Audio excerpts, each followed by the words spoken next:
তাড়াহুড়ো করে রূপল তার পা থেকে সবিতার হাত দুটো ছাড়িয়ে নিল। সবিতার দুই বাহুতে হাত রেখে সবিতাকে নিয়ে এসে বসা থেকে সোজা দাঁড়িয়ে পড়ল। চোখে টইটুম্বুর জল নিয়ে রূপল সবিতার গ্লানি ভরা দুচোখে তাকালো। স্পষ্ট গলায় বলল, তোমার বোনের প্রতি আমার কোনো দোয়াও নেই, এমনকি কোনো বদ্ধও নেই সবিতা। আমি তাকে ভালোবাসতে পারছি না, এমনকি ঘৃণাও করতে পারছি না। সে আমার যে পরিমাণ ক্ষতি করেছে, এই পরিমাণ ক্ষতি যেন পৃথিবীতে আমার কোনো শত্রুদেরও না হয়। তবে হৃদির দায়িত্ব আমরা অস্বীকার করতে পারছি না। যেহেতু হৃদি আমার বংশেরই সন্তান, আমাদের রক্ত তার শরীরে বইছে, তাই তার সমস্ত দায় দায়িত্ব এখন থেকে আমাদের। অমনি সবিতার কান্নার ঢল বেড়ে গেল। হারানোর ভয় তাকে গ্রাস করে তুলল। ফুপিয়ে কেঁদে সে বিচলিত গলায় রূপলকে বলল, প্লিজ রূপল, তোমরা আমার মেয়েটাকে কেড়ে নিও না। বেঁচে থাকার জন্য আমার যে তার আর কোনো অবলম্বন অবশিষ্ট নেই। কি পোড়া কপাল আমার, দেখো। একদিন নিজের বোনটাকে হারালাম, এমনকি স্বামীকেও। এখন যদি তোমরা আমার মেয়েটাকে কেড়ে নিয়ে যাও, আমি কি করে বাঁচবো বলো? সবিতার কাতর মুখের দিকে তাকিয়ে মায়া জন্মালো রূপলের। দুহাত দ্বারা চোখের জল মুছে সে সবিতার দিকে স্বাভাবিক দৃষ্টি নিক্ষেপ করলো।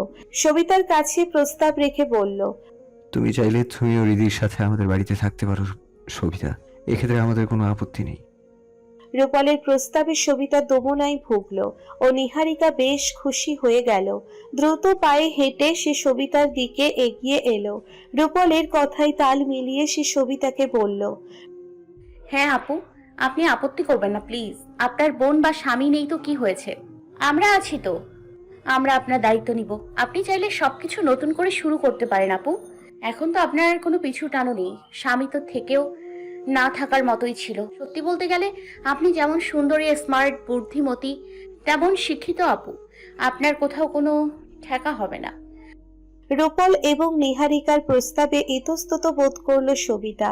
অসম্মতি জানাতে সে যেই না বলল, কিন্তু সবিতাকে আর কিছু বলার সুযোগ দিল না নিহারিকা। সবিতার হাত দুটো চেপে ধরে সে এক প্রকার জোর খাটিয়ে বলল, আর কোনো কথা নয় আপু, আমরা যা বলেছি তাই হবে। আপনি হৃদির সাথে মিস্টার রূপলদের বাড়িতে থাকবেন মানে থাকবেন। আর কোনো কথা শুনতে চাইছি না আমরা। বলেই নিহারিকা নীরব দর্শক হয়ে দাঁড়িয়ে থাকা রূপলের দিকে তাকালো। উৎসাহী গলায় রূপলের দিকে প্রশ্ন ছুড়ে বলল, কি মিস্টার রূপল, আমি ঠিক বলছি না? অবিচল গলায় রূপল বলল, হুম, আপনি বরং সবিতাকে নিয়ে আমাদের বাড়িতে যান। মা বাবা পিয়াসা খুব ভেঙে পড়েছে, তাদের গিয়ে সামলান। আমি এই দিকটা সামলে বাড়ি ফিরছি। আচ্ছা, কিন্তু আপনি পারবেন তো একা এই দিকটা সামাল দিতে? শরীরের যে অবস্থা আপনার, মনের অবস্থাও তো ভালো নেই। যদি হঠাৎ অসুস্থ হয়ে পড়েন তো? হেও হাসল রূপল। বিদ্রুপের স্বরে বলল, আর শরীর, মনের কথা না হয় বাদই দিলাম, তা তো আরো আগে মারা গেছে। কিছু হবে না আমার, যা শক্ত প্রাণ আমার। আপনি ওই দিকটা সামলান, আমি এই দিকটা সামলে নিচ্ছি। অনেক তো হেল্প করলেন আমার। নিহারিকা এবং সবিতাকে বুঝিয়ে শুনিয়ে রূপল বাড়িতে পাঠিয়ে দিল। রাতুল এবং মিস চারুলতা সেনকে 3 দিন পর কোর্টে তোলা হবে। পুলিশের সাথে এই নিয়ে প্রয়োজনীয় কথাবার্তা সেরে রূপল যেই না হাজতের ভিতর থেকে বের হতে যাবে, অমনি ভরাট গলায় পেছন থেকে রূপলকে ডাকলেন। বললেন, শেষবারের মতো একটা কথা শুনবে রূপল? হঠাৎ ডাকে রূপল পিছু ফিরে তাকালো। সঙ্গে সঙ্গেই মিস চারুলতা যেন খোলসা গলায় বললেন, এটা সত্যি যে সুহাসিনী শেষের দিকে এসে তোমার প্রতি দুর্বল হয়ে পড়েছিল? সত্যিটাও অনেকবার স্বীকার করতে চেয়েছিল, কিন্তু আমি তাকে অনেক হুমকি দিয়েছি। মৃত ব্যক্তিকে নিয়ে আর কোনো মিথ্যা বলতে চাইছি না আমি, তাই সত্যিটা তোমাকে বললাম। এই সত্যিটা স্বীকার করা আমার জন্য ফরজ ছিল। অট্ট হেসে রূপল পেছন থেকেই তিনি চারুলতা সেনকে উদ্দেশ্য করে বলল, সে যদি সত্যি আমাকে ভালোবাসতো না, তাহলে আপনার হুমকিকে উপেক্ষা করে হলেও আমার কাছে সব সত্যিটা স্বীকার করত। সত্যিটা জানার পর আমি নিশ্চয়ই তাকে মেরে ফেলতাম না, কিংবা আমাদের সম্পর্কটাও শেষ করে দিতাম না। উল্টো এই ভেবে খুশি হতাম যে আমাকে হারানোর ভয়ে সে সত্যিটা স্বীকার করেছে। আমাকে হয়তো সে সত্যি ভালোবাসে। একরাশ ঘৃণা নিয়ে রূপল মুখটা ঘুরিয়ে নিল। জেল থেকে বের হয়ে বাড়ির উদ্দেশ্যে রওনা হলো। এই মুহূর্তে বাড়ি ফিরতে যদিও তার ইচ্ছে শক্তিতে কুলোচ্ছে না। তবুও পরিবারের সমসাময়িক অবস্থার কথা ভেবে সে বাধ্য হয়ে বাড়ির উদ্দেশ্যে রওনা হলো। পকেট থেকে আস্ত একটা সিগারেটের প্যাকেট বের করে সে সিগারেট ফুঁকতে ফুঁকতে দুঃখ বিলাস করতে লাগলো। এতে করে বুকের অসুখটা আরো বাড়তে লাগলো। শরীরের দিকে মনোযোগ দেওয়ার সময় আছে নাকি তার? মনটাই যে তার মনের জায়গায় নেই, জীবিত আছে বলেও মনে হচ্ছে না। জং ধারা অনুভূতি নিয়ে সে খালি রাস্তায় এলোমেলো পায়ে হাঁটতে লাগলো। মনে ভরপুর দুঃখ নিয়ে বাড়ির দিকে হাঁটা ধরলো। নিহারিকাকে জড়িয়ে ধরে কান্না জুড়ে দিয়েছেন নাজনীন বেগম। রাতুল তার সৎ ছেলে হলেও আদর যত্নে ভালোবাসায় কোনো দিক থেকে তিনি রূপল কিংবা পিয়াসার থেকে কোনো অংশে কমতি রাখেননি। তিনি তার ব্যবহার আচরণে কাউকে কোনোদিনও বুঝতে দেননি রাতুল তার সৎ ছেলে। অসুস্থ শরীর নিয়ে পিয়াসাও তার মাকে জড়িয়ে ধরে কাঁদছে। হাজার হলেও ভাই তো, কষ্ট তো লাগবেই। নিহালও পিয়াসাকে সান্ত্বনা দিয়ে বুঝিয়ে শুনিয়ে রাখতে পারছে না। নিহালের পুরো পরিবার আজ এই বাড়িতে উপস্থিত, সবার মুখে কষ্টের ছাপ। রাতুলের বাবা আফজাল হকের মুখের দিকে তো তাকানোই যাচ্ছে না, কারোর সাথে তিনি টু শব্দটিও করছেন না। পরিশেষে তিনি মুখ খুলে হাপিত্তেশ করে বললেন, ভাবতে পারিনি মা মরা ছেলেটা আমার এত ডেঞ্জারাস হবে। একটা মেয়ের জীবন নষ্ট করবে, এমনকি দুইটা খুনও করতে পারবে। এমন নিকৃষ্ট ছেলের বাবা আমি, ভাবতেও কেমন যেন ঘিন ঘিন লাগছে। এই দিন দেখার জন্য কি উপরওয়ালা আমাকে বাঁচিয়ে রেখেছেন? কাল ছেলে বিদেশ চলে যাবে বলে কত খুশি নিয়ে তার মা আর আমি মিলে শপিং মলে গেলাম তার জন্য শপিং করতে। ভাবলাম ছেলেটাকে একটু সারপ্রাইজ দিই, আর সেই সুযোগে আমার ছেলে কিনা ফ্লাইট ধরার প্ল্যানিং করছিল। ভেতরে ভেতরে এত বড় ষড়যন্ত্র তার। আফজাল হকের দুঃখ ভারাক্রান্ত কথা শুনে সবার মুখে থমথমে হয়ে গেল। নিহারিকার কাঁধ থেকে মাথা তুলে সোজা হয়ে বসলেন নাজনীন বেগম। চোখের জল নাকের জল মুছে তিনি বললেন, আমিও ভাবতে পারিনি রাতুলের বাবা, রাতুল এতটা জঘন্য হবে। আমার এখনো বিশ্বাস হচ্ছে না রাতুল এত নিকৃষ্ট পাপ কাজ করতে পারে। কিন্তু কি আর করব বলো, সত্যিটা তো প্রমাণিত হয়েই গেল। সবার থেকে কিছুটা দূরে দাঁড়িয়ে সবিতা ওনার আঁচল চেপে ধরে কেঁদে মরছিল। বোন ও স্বামী হারানোর শোক কাটিয়ে উঠতে পারছে না সে। ছোট্ট রিদি সবিতার পিছনে লুকিয়ে থেকে সবার হাই হতাশ দেখেছিল, তবে সাহস সঞ্চার করতে পারছিল না সবার সামনে এসে দাঁড়ানোর। অমনি নিহারিকার নজর গেল হৃদের দিকে। হৃদির ভয় ভাঙানোর জন্য নিহারিকা মিটি মিটি হাসলো। নিহারিকার হাসি দেখে হৃদিও মুচকি হেসে উঠল। হৃদির ভয় কেটে যেতেই নিহারিকা ইশারায় হৃদিকে কাছে ডাকলো। অভয় পেয়ে হৃদি হাসতে হাসতে দৌড়ে এলো নিহারিকার দিকে। হৃদির হাত ধরে নিহারিকা উপস্থিত সবার সামনে এসে দাঁড়ালো। নাজনীন বেগম এবং আফজাল খানকে উদ্দেশ্য করে নিহারিকা খানিকটা জড়তাগ্রস্ত গলায় বলল, এই মেয়েটার মুখের দিকে তাকিয়ে কে সব ভুলে যাওয়া যায় না আঙ্কেল আন্টি। এই মেয়েটা যে আপনাদের দায়িত্ব, আপনাদের একমাত্র আদরের নাতনি। দেখুন না কত নিষ্পাপ মেয়েটার মুখ। এই মুখের কোথাও কি তার বাবার করা কোনো পাপের ছাপ লেগে আছে? হৃদির মায়াবী মুখের দিকে তাকিয়েও কেন যেন নাজনীন বেগম এবং আফজাল হকের দয়ামায়া কাজ করছিল না। তারা সোজা বসা থেকে উঠে গেলেন, হৃদিকে উপেক্ষা করে নিজেদের ঘরে চলে গেলেন। বিষয়টাই বেশ অবাক হলো উপস্থিত সবাই। পিয়াসা নিজেও কষ্ট পেল তার বাবা মায়ের আচরণে। অমনি সবিতা দ্রুত পায়ে হেঁটে এসে হৃদিকে জড়িয়ে ধরল। কান্নার জড়িত গলায় নিহারিকাকে বলল, আমি বুঝে গেছি নিহারিকা, এই বাড়িতে আমার মেয়ের কোনো ঠাঁই হবে না। তুমি প্লিজ আমার মেয়েকে নিয়ে এই বাড়িতে ছাড়তে আমাকে অনুমতি দাও। ইতিমধ্যেই রূপলের আবির্ভাব ঘটল বাড়ির ড্রয়িং রুমে। উপস্থিত সবাইকে চমকে দিয়ে রূপল দায়িত্বপরায়ণ গলায় সবিতাকে উদ্দেশ্য করে বলল, আজ থেকে হৃদির সব দায়িত্ব আমার। সবিতা, বাড়ির কে হৃদির দায়িত্ব নিল বা না নিল, তাকে কে গ্রহণ করলো বা না করলো, এসব দিকে আমার কোনো মাথা ঘামানোর প্রয়োজন নেই। শুধু হৃদি নয়, তুমিও আজ থেকে এই বাড়িতে থাকবে সবিতা। হোপসো তুমি এই বিষয় নিয়ে আর কোনো কথা বাড়াবে না, আমার মতামতকে গুরুত্ব দেবে। কথা শেষ হতেই নিচের রুমের দিকে হাঁটা ধরল রূপল। নিহারিকা খুশি হয়ে মনে মনে রূপলকে ধন্যবাদ দিল, তবে তা মুখে প্রকাশ করল না। রূপল তার রুমে যেতেই নাজনীন বেগম তার রুম থেকে বের হয়ে এলেন। পরিস্থিতি শিথিল করার জন্য তিনি সবাইকে খাবার টেবিলে বসতে বললেন। বাড়ির মেহমানদেরকে তো আর অভুক্ত রাখা যাবে না। মাঝরাতে সবাই বাধ্য হলো খাওয়া দাওয়া করতে, তবে রূপল বাদে বাড়ির সবাই খাবার খেলো। রূপলের মনের অবস্থা ভালো নয় বিধায় বিধায় কেউ তাকে জোর করে ডাকলো না, বরং খাবার খেয়ে সবাই ক্লান্ত শরীর নিয়ে ঘুমোতে চলে গেল। পরদিন দিনের 11টা পর্যন্ত সবাই নাক ডেকে ঘুমালো। অনেক রাত করে ঘুমিয়েছে বিধায় কারোর তেমন কোনো হুঁশ নেই। তবে নিহারিকার ঘুমটা একটু জলদিই ভেঙে গেল। পাশ ফিরে তাকাতেই দেখলো সবিতাকে জড়িয়ে ধরে রিদি বেঘোরে ঘুমোচ্ছে। সবিতাও গভীর ঘুমে মগ্ন, তাই তাদের আর না ডেকে নিহারিকা ওয়াশরুমে গেল ফ্রেশ হতে। মিনিট কয়েকের মধ্যে ভেজা মুখে সে রুম থেকে বের হয়ে রান্নাঘরের দিকে রওনা হলো গরম চা করতে। ভোর থেকেই মাথাটা কেমন যেন ধরে আছে তার। ধোয়া ওঠা গরম গরম চা খেলে ব্যথাটা হয়তো কিছুটা কমতে পারে। রূপলের ঘর পেরিয়ে নিহারিকা যেই না সামনের দিকে পা বাড়ালো, অমনি মনে হলো রূপলের ঘর থেকে কারো বমি করার শব্দ তার কানে বাজছে। আটকে ওঠে নিহারিকা।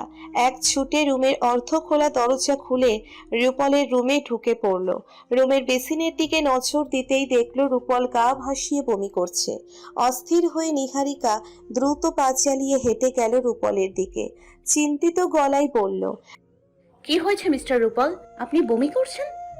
নিজের সীমা ভুলে নিহারিকা যেই না পিছন থেকে অসুস্থ এবং দুর্বল রূপলকে আঁকড়ে ধরতে গেল, অমনি রূপল রোগা শরীর নিয়ে ষাঁড়ের মতো চেঁচিয়ে উঠল। নিহারিকাকে থামিয়ে বলল, ডোন্ট টাচ মি, একদম ছোবেন না আমায়। সঙ্গে সঙ্গেই নিহারিকা থেমে গেল। নিজের অধিকারের জায়গাটুকুন বুঝে সে নিজেকে সামলে নিল। অস্থিরতা ভাব নিয়ে সে ধীর গলায় রূপলকে বলল, আচ্ছা ঠিক আছে, টাচ করব না। আপনি বরং আপনার ডান হাতটা দিয়ে আপনার পিঠে ম্যাসাজ করুন, দেখবেন রিল্যাক্স লাগবে। এই মুহূর্তে নিহারিকার ছোঁয়া সহ্য করতে না পারলেও নিহারিকার উপদেশ ঠিকই মেনে নিল রূপল। গড়গড়িয়ে বমি করার এক পর্যায়ে এসে সে তার ডান হাত দ্বারা আলতোভাবে পিঠটিতে বেশভাবে মাসাজ করতে লাগলো। এতে যেন তার বমির বেগ আরো বেড়ে গেল। ভিতর থেকে সব বের হয়ে আসতে লাগলো। ব্যাপারটায় রীতিমতো শঙ্কিত হয়ে উঠল রূপল। মুখে বমি রেখেই সে মাথা ঘুরিয়ে তার পিছনে উতলা ভঙ্গিতে দাঁড়িয়ে থাকা নিহারিকার দিকে তাকালো। খিটখিটে মেজাজে সে অসুস্থ সুরে বলল, এটা কি অ্যাডভাইস দিলেন? বমি তো আরো বেড়ে গেল। বলেই রূপল আবারও মুখ ভরে বমি করতে লাগলো। বমির সেই ছটা এসে নিহারিকার গা ভিজিয়ে দিল। নিহারিকার গা থেকেও এবার বমির বিদঘুটে গন্ধ ভেসে আসছিল। ঘিন ঘিন পেয়ে বসলো নিহারিকার। নাক টিপে ধরে সে ঘিঞ্জি গলায় বলল, আরে রে, এটা কি করলেন? আমাকেও নোংরা করে দিলেন। এই হলো উপকারের পরিণাম। এখন আমার কি হবে? এই নোংরা ড্রেস আমি কিভাবে চেঞ্জ করব? আর চেঞ্জ করেই বা কি পরবো? এই হবে জানলে কোনো হেল্পই করতাম না। বলেই নিহারিকা ছিচকাদুনে মেয়েদের মতো কান্না জুড়ে দিল। একই সাথে কপালও চাপড়াতে লাগলো। অমনি রূপল খেয়াল করলো তার বমির বেগ হুট করেই কমে গেছে। এতক্ষণ ভিতরে যে অস্বস্তি হচ্ছিল সেই অস্বস্তিটাও স্বাভাবিকভাবে দমে গেছে। রিল্যাক্স লাগছে তার। শরীরের দুর্বলতা কাটিয়ে উঠে সে এবার সূক্ষ্ম দৃষ্টি মেলে নিহারিকার দিকে তাকালো।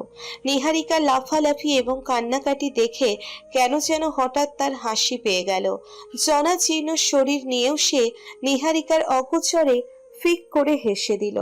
মাথা নুইয়ে শ্লেষাত্মক গলায় নিহারিকাকে উদ্দেশ্য করে বলল, দেখো কিভাবে বাদরের মতো লাফাচ্ছে, অথচ এখানে আমি লাফানোর মতো কিছুই দেখলাম না। সামান্য বমি তো ভাই, পটি তো করে দেয়নি।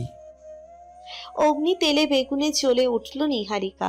রূপালের থেকে দূরত্ব বজায় রেখেই সে রুড়ো গলায় বলল, লাফানোর মতো কিছু দেখলেন না মানে? বমি করলেন কেন আমার গায়ে? এখন যদি আমি কোনোভাবে আপনার গায়ে বমি করে ভাসিয়ে দিতাম, তাহলে নিশ্চয়ই আজ আপনি আমাকে আস্ত রাখতেন না, 12টা বাজিয়ে দিতেন আবার। সেই জায়গায় তো আমি আপনাকে কিছুই করলাম না।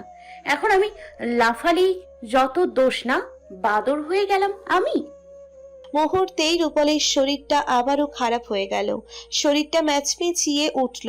মাথাটাও কেমন যেন ঝিম ধরে এলো। শরীরের শক্তি নেই তার, দেখেই বোঝা যাচ্ছে। এই কয়েকদিনের খাওয়া দাওয়া এবং ঘুম নিদ্রার অনিয়মের কারণে তার শরীরের ওজন প্রায় 3 থেকে 4 কেজি কমে গেছে। দেখতেও রোগা সোগা হয়ে গেছে। না খেতে খেতে যেন খাবার জিনিসটাই এখন তার কাছে অসহ্য হয়ে উঠেছে। শেষ মুহূর্তে এসে মাথাটা অতিরিক্ত ঘুরে যেতেই রূপল দুর্বল গলায় নিহারিকাকে বলল, দেখি শুনুন, মাথা ঘুরছে আমার। বাই দ্য ওয়ে, আমি এতক্ষণ আপনার সাথে দুষ্টুমি করছিলাম। Please don't take it seriously. পারলে ড্রেসটা চেঞ্জ করে নেবেন। নিহারিকাকে উপেক্ষা করে রূপল যেই না খাটের উদ্দেশ্যে পা বাড়ালো, অমনি রূপল দিশেহারা হয়ে মাথা ঘুরে পড়ে যাওয়ার ঠিক পূর্ব মুহূর্তেই শঙ্কিত হয়ে নিহারিকা শক্ত করে রূপলের দুই বাহু চেপে ধরল।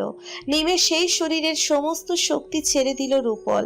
বেশিক্ষণ রূপলের সুঠাম দেহের ভার বইতে পারল না নিহারিকা। অপ্রত্যাশিতভাবেই ধপাস করে দুজন মেঝেতে পড়ে গেল। বুকে আংশিক ব্যথা পেয়ে রূপল সাথে সাথেই অজ্ঞান হয়ে গেল। ভাগ্যিস নিহারিকার শুকনো দেহের উপর রূপলের শক্তিশালী দেহ এসে পড়েনি। যদি পড়তো তবে আজ নিহারিকার মাঝা কোমরের 12টা বেজে যেত। এমনিতেও নিহারিকার পিঠটা প্রচন্ড ব্যথা করছে। ঘটনার আকস্মিকতায় তাজ্জব হয়ে গেল নিহারিকা। মুখ থেকে কথা বের হচ্ছিল না তার। কেবল গোল গোল চোখ দ্বারা তার পাশেই ছিটকে পড়া রূপলের দিকে তাকিয়ে রইল। কি থেকে কি হয়ে গেল? এই অসময়ে কি এটাও হওয়ার ছিল? রূপলের না আবার খারাপ কিছু হয়ে গেল? সেই ভয়ে মুচড়ে উঠল নিহারিকা। হুট করে মাথা ঘুরিয়ে পড়ে যাওয়াটা তো ভালো লক্ষণ নয়। ব্যাকুল হয়ে নিহারিকা রূপলকে মেঝে থেকে ওঠানোর চেষ্টা করলো, তবে কিছুতেই যেন কিছু হচ্ছিল না। দেহের ওজন কমে গেলে কি হবে? দেহের শক্তি মোটেও কমেনি রূপলের। উপায় বুদ্ধি খুঁজে না পেয়ে নিহারিকা বেসিন থেকে পানি এনে রূপলের চোখে মুখে পানি ছিটাতে লাগলো। নির্জীব গলায় রূপলকে ডেকে বলল, রূপল উঠুন, চোখ খুলুন। অনেকক্ষণ পানি ছিটানোর পরেও রূপলের কোনো রেসপন্স না পেয়ে নিহারিকার গলা শুকিয়ে গেল।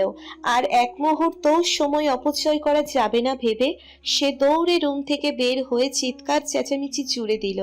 গলা উঁচিয়ে সবাইকে ডেকে বলল, আরে কোথায় তোমরা? মিস্টার রূপলের যেন কি হয়েছে? প্লিজ তোমরা এবার উঠে এসো, দেখো, দেখে যাও কি হলো। নিহারিকার চিৎকারের আওয়াজ শুনে বাড়ির শুধু সবাই ঘুম থেকে উঠে গেল। প্যারেশান হয়ে সবাই নিহারিকার চিৎকারের উৎস খুঁজে রূপলের রুমের দিকে এগিয়ে এলো। আঙ্গুল দিয়ে ইশারা করে নিহারিকা সবাইকে রূপলের রুমে যেতে বলল। ভীত সন্ত্রস্ত মুখে একত্রিত হয়ে সবাই রূপলের রুমে ঢুকে পড়ল। জ্ঞানশূন্য অবস্থায় রূপলকে মেঝেতে পড়ে থাকতে দেখে অমনি নাজরিন বেগম এবং পিয়াসা চিৎকার করে উঠল। নিহারিকা রুমের ভিতর ঢুকতেই আফজাল হক এবং নিহাল উদ্বিগ্ন গলায় নিহারিকার দিকে সমস্বরে প্রশ্ন ছুড়ল। কি হয়েছে রূপলের? অস্থির গলায় নিহারিকা বলল, জানি না কি হয়েছে, হঠাৎ মাথা ঘুরে পড়ে গেছে। এর আগে গড়গড়িয়ে বমিও করেছে। চোখে মুখে অনেক পানি ছিটালাম, কোনো কাজ হলো না এতে। আমার মনে হয় এবার ডক্টরকে ডাকা উচিত। আফজাল হক ব্যস্ত হয়ে পড়লেন ডক্টরকে কল করতে। নিহাল এসে রূপলকে কষে ধরে মেঝে থেকে তুলে সোজা করে তাকে খাটের উপর শুইয়ে দিল। পালস রেট চেক করে দেখলো সব ঠিক আছে। চিন্তার কোনো কারণ নেই এতে। শরীরের দুর্বলতার কারণে মাথা ঘুরে পড়ে গেছে। পিয়াসার মরা কান্নাকাটি দেখে নিহালের মাথায় যেন রক্ত উঠে গেল। ধমকের স্বরে সে পিয়াসাকে শাসিয়ে বলল, আরে থামো তো তুমি, কিছু হতে না হতে শুধু কান্নাকাটি শুরু করো। এত নাক কাঁদুনে কেন তুমি? হ্যাঁ, সামান্য সেন্সলেসই তো হয়েছে, শরীরের দুর্বলতার জন্য হয়েছে, এতে এত ভেঙে পড়ার কি আছে? উপস্থিত সবার সামনে লজ্জা পেয়ে পিয়াসা রাগী দৃষ্টিতে নিহালের দিকে তাকালো। এমনিতেই নিহালকে সে তেমন সহ্য করতে পারে না, তার উপর এমন অপমানজনক কথাবার্তা। পিয়াসার রাগী চাহনি দেখে অমনি নিহাল ধরাশয়ী গলায় বলল, হইছে হইছে, ভয় পাইছি, এবার চোখ নিচে নামাও। উপস্থিত সবার নজর নিহাল এবং পিয়াসার দিকে না থাকলেও নিহারিকার নজর ছিল তাদের দিকে। দুঃখের মাঝেও মুখ চেপে হেসে দিল নিহারিকা। পিয়াসার রাগী মুখের দিকে তাকাতেই তার হাসির বেগ যেন আরো বেড়ে গেল। সঙ্গে সঙ্গেই সে রুম থেকে বের হয়ে গেল। রুমের ভিতরে থাকলেই কেন যেন অতিরিক্ত হাসি পেয়ে বসছিল। একটু আগে রূপল এবং তার ধপাস করে মেঝেতে পড়ে যাওয়ার চিত্রটিও চোখে ভেসে উঠছিল। সব মিলিয়ে তার পেটে খিল ধরানোর মতো হাসি আসছিল। রুম থেকে বের হতেই নিহারিকা দেখল সবিতা আর রীতি ছুটে আসছে রূপলের রুমের দিকে। তাদের দেখে নিহারিকা মুখ খুলে হাসল। রীতিকে জড়িয়ে ধরে সে হেসে কুটি কুটি। রীতি কিছু না বুঝেই অবুঝ গলায় হেসে হেসে বলল, কি হলো আন্টি, তুমি হাসছো কেন? বলেই নিহারিকা আরো বেশি হাসতে লাগলো। নির্বোধ দৃষ্টিতে রীতি নিহারিকার দিকে তাকিয়ে রইল। নিহারিকার হাসি দেখে সবিতা ভ্যাবাচ্যাকা খেয়ে দাঁড়িয়ে রইল। উজবুক গলায় নিহারিকার দিকে প্রশ্ন ছুড়ল, হেই, তুমি হাসছো কেন? আর ভিতরেই বা হচ্ছেটা কি? একটু আগে না তুমি খুব চেঁচামেচি করছিলে? ও হ্যাঁ, মিস্টার রূপল সেন্সলেস হয়ে পড়ে গেছেন, গিয়ে দেখে আসুন। এটা কি কোনো খুশি খবর হলো নাকি নিহারিকা? তুমি এইভাবে হেসে হেসে খবর দিচ্ছ কেন? আরে আমার এমন হয়, সিরিয়াস মোমেন্টেও কেমন হাসি পেয়ে যায়। আপনি ভেতরে যান আপু, দেখে আসুন মিস্টার রূপলকে। বেকুব হয়ে সবিতা রূপলের রুমে ঢুকলো। ভিতরে সবার দুঃখী দুঃখী ভাব। রূপলের নেই হুঁশ জ্ঞান, সবার চিন্তা এখন রূপলকে ঘিরে। রূপলের এই করুণ দশা দেখে সবিতার মনটাও খারাপ হয়ে গেল। সেও মনমরা হয়ে দাঁড়িয়ে রইল। হাসি থামার মিনিট কয়েক পরে নিহারিকা অপরাধীর মতো মুখ করে হৃদিকে নিয়ে রূপলের রুমে ঢুকলো। এর কিছুক্ষণ পরই ডক্টর চলে এলেন। ডক্টর এসে রূপলকে চেক আপ করে ঔষধপাতি দিয়ে গেলেন, সাথে একটা স্যালাইনও লাগিয়ে দিয়ে গেলেন। সন্ধ্যার দিকে রূপলের শরীরের অবস্থা কিছুটা উন্নতির দিকে এলো। পর্যাপ্ত ঘুম হওয়ার দরুন তার শরীরের দুর্বলতাও খানিকটা কমে গেল। শরীরটা পূর্বের তুলনায় অনেকটাই ফুরফুরা হলো। চাঙ্গা মন নিয়ে রূপল কাঁধে টাওয়াল ঝুলিয়ে ওয়াশরুমে গেল শাওয়ার নিতে। রূপলের রুমে বসে রীতি অনেকক্ষণ যাবৎ খেলা করছিল। পিয়াসার রুম থেকে দুটো পুতুল এনে সে বউ বউ খেলছিল, নানান দুষ্টুমি ভরা কথা বলছিল। রূপল ও রীতির সাথে এতক্ষণ ধরে টুকিটাকি কথা বলছিল, এমনকি রীতির পাকা পাকা কথা শুনে একটু আধটু হাসছিল। ঘন্টা খানিক পর রীতিকে খুঁজতে খুঁজতে নিহারিকা রূপলের রুমের দিকে হেঁটে এলো। রুমের দরজায় দাঁড়াতেই সে রূপলের বিছানার উপর রীতিকে দেখতে পেল। স্বস্তির শ্বাস ফেলে সে ব্যস্ত গলায় রীতিকে ডেকে বলল, এই হৃদি, এদিকে উঠে এসো, তোমার মা তোমাকে ডাকছে। নিহারিকার গলার আওয়াজ পাওয়া মাত্রই রূপল ব্যালকনি থেকে দ্রুত পায়ে হেঁটে রুমের ভিতর ঢুকে গেল। রূপলের দিকে একবার তাকাতেই লজ্জায় নিহারিকার মাথা নুইয়ে এলো। এ কি অবস্থা তার? পরনে একটি টাওয়াল ছাড়া বাদবাকি আর কোনো কাপড়ই তার শরীরে অবশিষ্ট নেই। চুল এবং সমস্ত গা থেকে টপটপ করে জল গড়িয়ে পড়ছে। বেশ সতেজ এবং পরিচ্ছন্ন দেখাচ্ছে তাকে। চোখ সরানো মুশকিল হয়ে পড়েছে। অমনি রূপল রাগে ফোঁস করে এগিয়ে এলো নিহারিকার দিকে। খরতর গলায় বলল, এইদিকে আসুন, আপনার সাথে আমার কথা আছে।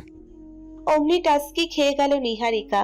রূপলের অর্ধ উলঙ্গ দেহের দিকে আর তাকিয়ে থাকার সাহস পেল না সে। মাথাটা নুইয়ে সে হটকারী গলায় শুধালো, কি কথা? আমি সেন্সলেস হয়ে যাওয়াতে আপনি নাকি খুব হাসছিলেন। অমনি নিহারিকা ভ্যাবাচাকা খেয়ে চোখ তুলে রূপলের দিকে তাকালো। অপ্রস্তুত গলায় বলল, আপনাকে এসব কে বললো? রেগে মেগে নিহারিকার দিকে আরো দুপা এগিয়ে এলো রূপল। নিহারিকার মুখোমুখি দাঁড়িয়ে সে আঙ্গুল উঁচিয়ে তথস্থ গলায় বলল, যেই বলুক, ঘটনা তো সত্যি নাকি? মুখের উপর সত্যিটা অস্বীকার করা ছাড়া আর কোনো উপায় খুঁজে পেল না নিহারিকা। গলায় বল এনে সে বলল, কই না তো, আমি তো হাসিনি, আমি তো হেসেছি অন্য কারণে। তৎক্ষণাৎ হৃদি পুতুল কোলে নিয়ে বিছানা ছেড়ে নিচে নেমে এলো। তেড়ে এসে সে ঝাঝালো গলায় নিহারিকাকে বলল, এই আন্টি, তুমি মিথ্যা বলছো কেন? আমি তো দেখেছি তুমি হাসছিলে। চোখ লাল করে নিহারিকা এবার হৃদির দিকে তাকালো। তাহলে এখানেই সর্ষের ভূত লুকিয়েছিল? এই পিচ্ছি মেয়ে এত পাছি, যখন তখন মানুষকে কেস খাইয়ে দিতে পারে। কোমরে হাত গুছিয়ে নিহারিকা খড়খড়ে গলায় বলল, তবে রে দুষ্টু, তুমিই তাহলে প্যাচটা লাগিয়েছো তাই না? নিহারিকার তর্জনে গর্জনে বিচলিত হয়ে রীতি রূপলের পিছনে এসে লুকালো। রূপলের উপর ভরসা রেখে সে সাহসী গলায় বলল, তুমি আমার কিচ্ছু করতে পারবে না, বুঝেছ? যতক্ষণ রূপাল বাবা আমার পাশে আছে তুমি আমার কিচ্ছু করতে পারবে না। মুখ ভেঙিয়ে নিহারিকা বলল, আইসে, আমি তোমার রূপল বাবাকে ভয় পাই নাকি? বলেই নিহারিকা যেই না রাগে গজগজ করে দিদিকে ধরার জন্য এগিয়ে এলো, অমনি রূপল তেজি শ্বাস ফেলে নিহারিকার দিকে তাকালো। চোখ দুটিতে জংলি বাঘের ন্যায় হিংস্রতা ফুটিয়ে সে নিহারিকার পথ রুদ্ধ করে দাঁড়ালো। চোয়াল উছিয়ে পড়ল, What did you say? You don't be afraid of me. অমনি নিহারিকা শুকনো ঢোক গিলে রূপলের দিকে তাকালো। চোখ দুটিতে ভয়ার্থ ভাব এনে ধরাশয়ী গলায় বলল, আরে হইছে হইছে, ভয় পাইছি, এবার তো চোখ দুইটা নিচে নামান। নিহারিকার ভীত সন্ত্রস্ত ভাবভঙ্গি এবং টলমল কথাবার্তা শুনে রূপলের মধ্যে আলাদা একটা ভাবসাব চলে এলো। সে যে চাইলেই যে কারো মনে তাকে নিয়ে ভয় ঢুকাতে পারে, সেই আত্মবিশ্বাস তার মধ্যে তৈরি হতে লাগলো। রূপলের সেই আত্মবিশ্বাসকে ক্ষণিকের মধ্যে ভুল প্রমাণ করে দিল নিহারিকা। রূপলের ভাবপূর্ণ চোখ দুটিতে সে ভাবলেশ দৃষ্টি নিক্ষেপ করে আচমকা ফিক করে হেসে দিল। ব্যাপারটাই রূপল রীতিমতো চমকে গেল। হটকারী দৃষ্টি ফেলল সে নিহারিকার দিকে, আগ্রাসী গলায় শুধালো, এই, আপনি আবারও হাসছেন? হাসির কারণটা জানতে পারলে আপনি নিজেও হাসবেন। হোয়াট? কি কারণ? এটা সিক্রেট, হৃদির সামনে বলা যাবে না। কি এমন সিক্রেট এটা যে হৃদির সামনে বলা যাবে না? দুষ্টু হৃদির চোখ পাকিয়ে নিহারিকার দিকে তাকিয়ে রইল। চুপিসারে দাঁড়িয়ে দাঁড়িয়ে সে সব কথা গিলছিল। হৃদির ভাবমূর্তি বুঝতে পেরে অমনি নিহারিকা গলার আওয়াজটা কিঞ্চিত কমিয়ে আনলো। মিনমিনে সুরে রূপলকে বলল, আসুন কানে কানে বলি, হৃদি শুনতে পারলে আমাদের পচাবে। জানার আগ্রহ থেকে রূপলও তার কঠোরতা ভুলে নিহারিকার কথা মতো তার কানটা নিহারিকার দিকে এগিয়ে দিল। তারও কেমন যেন কৌতূহল হচ্ছিল। নিহারিকার মতো সেও বাচ্চামো করলো। রূপলের কানের কাছে ফিসফিসিয়ে নিহারিকা বলল, ওই সময় আপনার যখন মাথাটা ঘুরে আসছিল না, তখন তো আপনার তেমন হুঁশ জ্ঞান ছিল না। তখনই আমরা দুজনে ধপাস করে মেঝেতে পড়ে গিয়েছিলাম। অমনি রূপল চেঁচিয়ে উঠে বলল, হোয়াট? আপনার গায়ে পড়েছিলাম? হৃদি কান খাড়া করে সব শুনে রূপলের দিকে প্রবল দৃষ্টিতে তাকালো। পুরোপুরি বিষয়টা সে বুঝতে পারেনি, বিধায় রূপলের রিয়াকশন সে বুঝতে পারছিল না। হৃদির আগ্রহ দেখে নিহারিকা বিরক্তিকর গলায় রূপলকে বলল, ইস, দেখো কিভাবে ষাঁড়ের মতো চেঁচাচ্ছে। মেয়েটা সব বুঝে ফেলবে তো, তখন তো আরো পচানি খেতে হবে। দেখি কাছে আসুন, আবারও বলছি। বিমর্ষ হয়ে রূপল আবারও নিহারিকার কথা মতো নিহারিকার দিকে এগিয়ে গেল।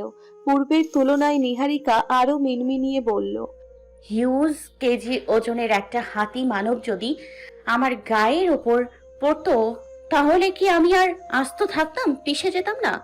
আল্লাহ হাতে ধরে আমাকে বাঁচিয়ে দিয়েছিলেন। হ্যাঁ, সত্যি বলছি, আপনি আমার গায়ের উপর পড়েননি, বরং আমার পাশেই ছিটকে পড়েছিলেন। অমনি রূপল তেতে উঠল। চোখ লাল করে সে নিহারিকার দিকে তাকালো। দাঁতে দাঁত চেপে বলল, কি বললেন আপনি? আমি হাতি মানব? না মানে ওই সময়ে আমার ওইটাই মনে হয়েছিল আর কি, টেনে তুলতে পারছিলাম না তো তাই। বলেই নিহারিকা অট্ট হেসে হৃদির হাত ধরে এক ছুটে রূপলের রুম থেকে পালালো। রাগে রেডি করে উঠল রূপল। নিহারিকার যাওয়ার পথে তাকিয়ে সে ফোঁস করে শ্বাস ফেলল। ঝাঁঝালো গলায় বলল, ইউ ইডিয়েট গার্ল! আমাকে ইনসাল্ট করা, তাই না? সুযোগে পাই একবার আমিও আমার আসল রূপটা দেখাবো। হৃদিকে নিয়ে নিহারিকা বাড়ির ড্রয়িং রুমে চলে এলো। কৌতূহল যেন কিছুতেই কমছে না হৃদির। সে ঘ্যান ঘ্যান করে নিহারিকাকে জিজ্ঞেস করলো, এই আন্টি বলো না, তোমরা কি বলছিলে গো? না বলবো না, কারণ তুমি অনেক দুষ্টু, জায়গায় জায়গায় প্রচার করে বেড়াবে এই খবর, তাই তোমাকে কিছু বলা যাবে না। জোর করে হৃদিকে সবিতার রুমে রেখে এসে নিহারিকা ড্রয়িং রুমে পিয়াসার পাশে এসে বসলো। প্লেট থেকে একটি আপেল হাতে নিয়ে নিহারিকা আপেলটিতে কামড় বসালো। পিয়াসার দিকে তাকিয়ে বলল, ভাবি আমরা কখন রওনা হব? রাত তো বাড়তে চললো। শ্বশুর বাড়িতে যাওয়ার জন্য কোনো হেলদোল নেই পিয়াসার। আপেল চিবুতে চিবুতে সে ভাবশূন্য গলায় বলল, আমি আর যাব না আপু, আগে থেকে বলে দিলাম তোমাকে। মানে কি ভাবি? তুমি তো আম্মু আব্বুকে এই বলেই বিদায় দিয়েছিলে যে সন্ধ্যার পর তুমি আর আমি বাড়ি ফিরে যাব। ভাইয়াকেও তাই বলেছিলে, এখন হঠাৎ মত পাল্টাচ্ছ কেন? বলেছিলাম, কিন্তু এখন আর ভালো লাগছে না। তুমিও আমার সাথে থেকে যাও, কিচ্ছু হবে না। আরে না ভাবি, কি বলো এসব? আম্মু আব্বু বাড়িতে একা থাকবে নাকি? তোমার ভাইয়া আছে তো, কিছু হবে না। না না ভাবি, ভাইয়া খুব রাগ করবে। তুমি প্লিজ বাড়ি চলো, আমারও এইখানে আর মন টিকছে না। পিয়াসা বেশ খরতর গলায় বলে উঠল, করলে করুক, আমার কি? এই লোকের সাথে আমার কোনো কথা নেই। জোচ্চোর লোক একটা। এই লোকটাকে বিয়ে করাটাই আমার জীবনে মস্ত বড় ভুল হয়েছে। অমনি নিহারিকা ছ্যাদ করে উঠল। অবশ্য করাটাই স্বাভাবিক। হাজার হোক বোনের সামনে ভাইকে কেউ অপমান করতে পারে, হোক সে ভাইয়ের বউ কিংবা কাছের কেউ, এক্ষেত্রে কাউকেই ছাড় দেওয়া যায় না। তবুও নিহারিকা ভদ্রতার খাতিরে নিজের রাগকে শান্ত করলো, গলায় গম্ভীরতা এনে বলল, স্বামীকে এভাবে বলা ঠিক না ভাবি। ভুল সঠিক যদি তুমি বুঝতে, তাহলে আমার সামনে আমার ভাইকে এভাবে অপমান করতে পারতে না।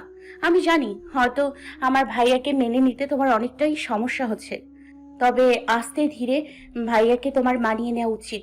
বিয়ে মানুষের জীবনে একটাই হয় ভাবি, নিজের ইচ্ছেতে হোক বা অনিচ্ছেতে। সবারই উচিত তাদের জীবন সঙ্গীকে প্রাধান্য দেয়া, গুরুত্ব দেয়া, সম্মান দেয়া। ঝগড়াঝাটি হলেও একসাথে নিজেদের মানিয়ে নেয়া। আগে যা হয়েছে সব ভুলে যাও ভাবি। যে এখন তোমার জীবনে আছে তাকে আঁকড়ে ধরো, বাঁচতে শিখো, সময় থাকতে মূল্য দিতে শিখো। তুমি যদি আমার ভাইকে মানিয়ে নেওয়ার চেষ্টা করো, তবে আমি গ্যারান্টি দিয়ে বলতে পারি আর কিছু না হলেও জীবনভর তোমার ভালোবাসা কোনো কমতি হবে না। অথচ এই ভালোবাসার জন্যই মানুষ কত কাতর। কথাগুলো বলেই নিহারিকা পিয়াসার পাশ থেকে উঠে গেল। মুখ ফুলিয়ে পিয়াসা মাথাটা নুইয়ে রইল। নিহারিকার কথাগুলো তার ঘুণাক্ষরেও পছন্দ হলো না।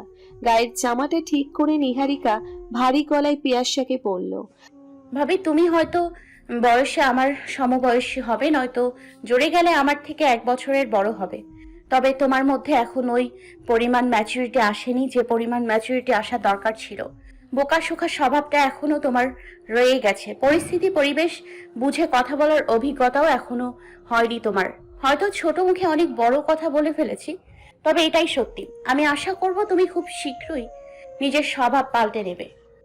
নিহারিকার প্রতিটি কথা পিয়াসার বেশ গায়ে লাগলো। চোখ রাঙিয়ে সে নিহারিকাকে বলল, মুখ ফসকে না হয় 2-1টা কথা বলেই ফেলেছি তোমার ভাইয়াকে, এই নিয়ে এত কথা শোনানো লাগে? হেও হাসলো নিহারিকা। পুনরায় পিয়াসাকে বুঝিয়ে বলল, ওই যে বললাম তোমার মধ্যে এখনো ম্যাচুরিটি আসেনি। আবারও তুমি এটা প্রমাণ করে দিলে তোমার যেতে ইচ্ছে করছে না, সেটা তুমি আমাকে বুঝিয়ে বলতে পারতে। আমার ভাইয়াকে এর মধ্যে টেনে না আনলেই পারতে। যাই হোক, তোমার যেহেতু আজ যেতে ইচ্ছে করছে না, তুমি বরং থেকে যাও ভাবি। কাল বা পরশু চলে যেও, আমি একা বাড়ি চলে যেতে পারবো। নিজের যত্ন নিও। সঙ্গে সঙ্গেই পিয়াসা জায়গা থেকে উঠে দাঁড়ালো। আপত্তি থাকা সত্ত্বেও সে ফর্মালিটি রক্ষা করার জন্য মনে ক্ষোভ রেখেই নিহারিকাকে বলল, এত রাতে তুমি একা বাড়ি যেতে পারবে? পরে তো তোমার ভাই আমাকে দোষাবে। এত রাত কোথায় ভাবি? মাত্র তো 8টা বাজলো। আমি ঠিক চলে যেতে পারবো, তুমি এই নিয়ে কোনো টেনশন করো না। আর ভাইয়া অযথা কাউকে দোষায় না, আগে শুনলে বুঝবে, তারপর প্রয়োজন হলে দোষাবে। রাশভারী গলায় পিয়াসা বলল,